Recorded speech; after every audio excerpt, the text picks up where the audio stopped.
today's our third segment of our faith series with Jim Hogan. Thanks for having me back. Now, did you learn a little bit before about heaven and hell? You're okay with that? Well, guess what? There's a problem. There's a problem with heaven and hell. You ready? You thought this was all going to be fun. This is going to be a problem. You ready? Here's the problem. Guess what?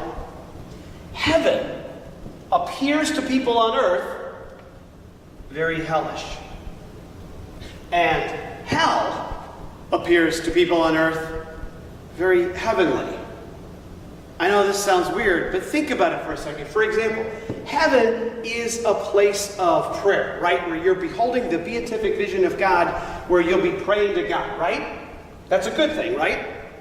Really? Does that appear to everybody to be good? What if Father Jay got up at the next Mass and said, good news, Masses will now be, you ready? This is exciting, Joseph, 3 hours in length. Would you be excited? Come on, be honest. No, neither would I. By the way, no, wait a minute. I thought prayer was heavenly. I thought you wanted to pray, right? I thought heaven was a good thing. Another thing, wouldn't you say that heaven is a place of love, right? Right? Where you love God, you love your neighbor as yourself. All right, well, what if your mom decided that next week, all this summer off, right? What if this week you just had to love your family?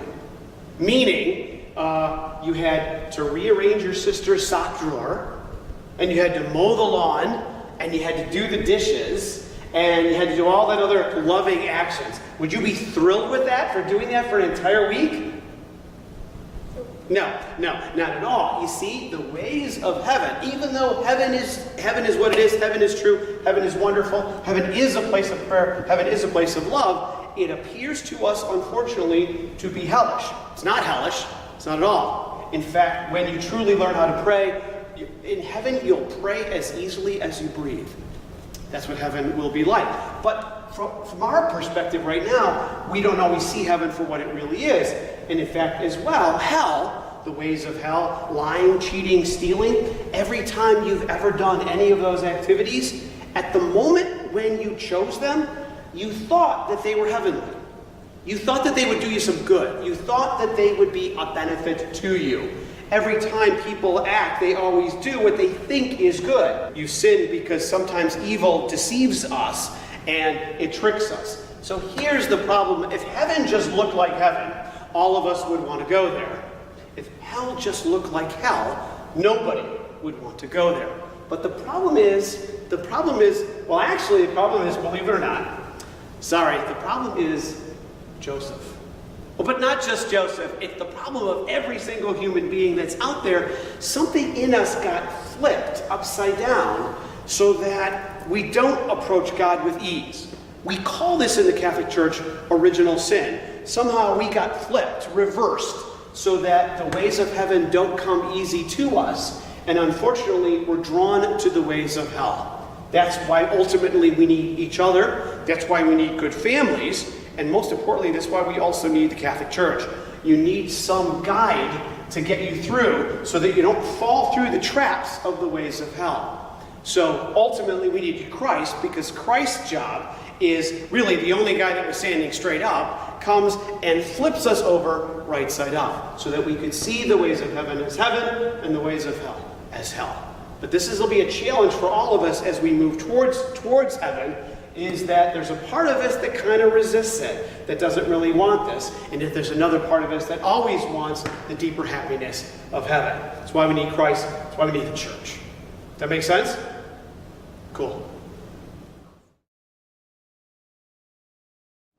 So we have a bonus question. What is inside hell? Well, hell is separation from God, sort of eternal loneliness, isolation. How you imagine that, if you imagine your worst possible scenario, it's worse. Whereas if you imagine your best possible scenario regarding heaven, it would be even better than that. St. Paul says, eye has not seen, nor ear has yet heard, the wonders that God has prepared for us. So whatever works. In many ancient cultures, they thought of hell as a place of fire, because that gives them that sense of just a pain. Other cultures did it with freezing cold. In fact, even Jesus uses the image of Gehenna, Now, Gehenna was a garbage dump outside of Palestine where they would put sort of the rotting corpses of animals and stuff. So it was a really ugly, horrible place. And that was the image that he used to describe what it must be like.